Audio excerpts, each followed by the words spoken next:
অশুদ্ধ মন শুদ্ধ করো, সত্যকে আজ আঁকড়ে ধরো, লড়াই করো নিজের সাথে নিজেই প্রতিদিন। কালো ছায়া দূর করে দাও, প্রভুর রঙে নিজকে রাঙাও। খেয়াল করো কারো জীবন হয় না যে মলিন।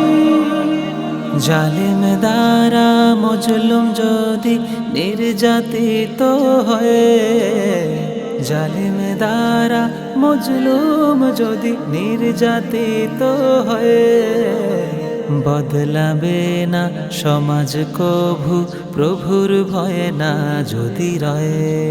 হোক না যত গান কবিতা আর নসিহত করা, পাল্টাবে না জীবন কভু